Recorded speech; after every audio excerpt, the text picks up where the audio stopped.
Во время праздничной демонстрации на Красной площади была предпринята попытка покушения на президента СССР Михаила Сергеевича Горбачева. Террорист произвел 2 выстрела из охотничьего ружья в сторону трибуны Мавзолея, где в это время находились руководители государства.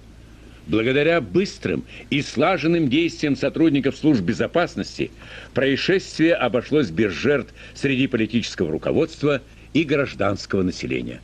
Он стоит на трибуне, Горбачев, значит, его можно, значит, непосредственно, значит, стрелять в него. А в будни он же обычно в машине ездит бронированный. Там уже я планировал так пушку изготовить, мелкокалиберную пушку самодельную, пробить, значит, броню.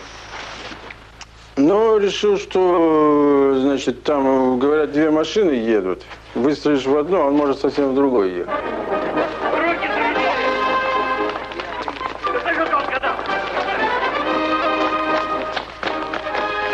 Его кум? Да, иду.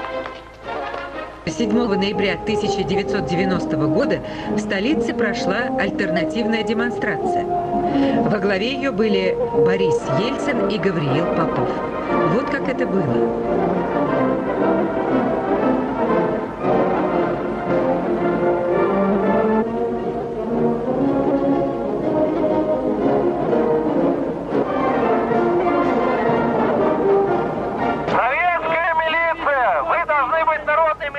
Которые должны бороться с организованной преступностью.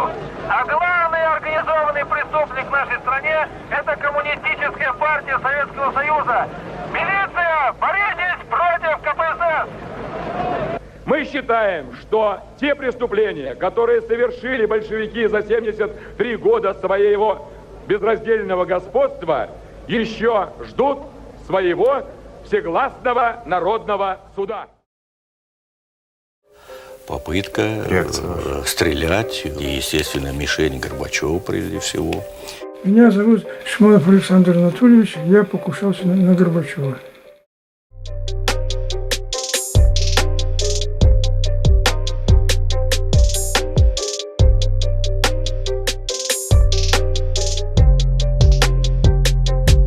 Я работал на Ижорском заводе с слесарем. Вот. Жил в общежитии.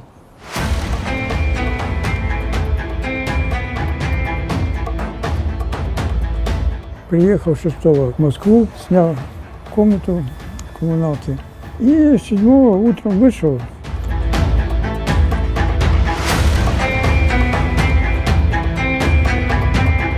Ну, снял с прикрытия, начал целиться в Горбачева.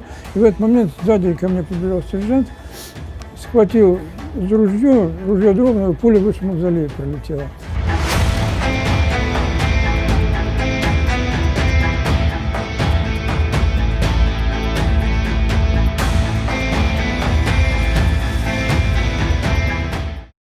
Существование тоталитарного режима в Советском Союзе.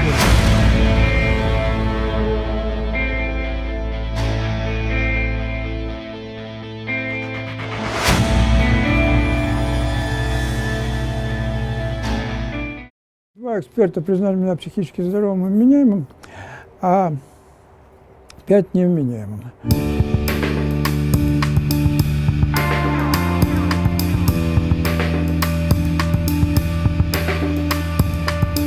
Ну, назначать вот эти судорожные препараты. Все время судороги не лежать, только ходить можно. Ходить, тогда судороги прекращаются.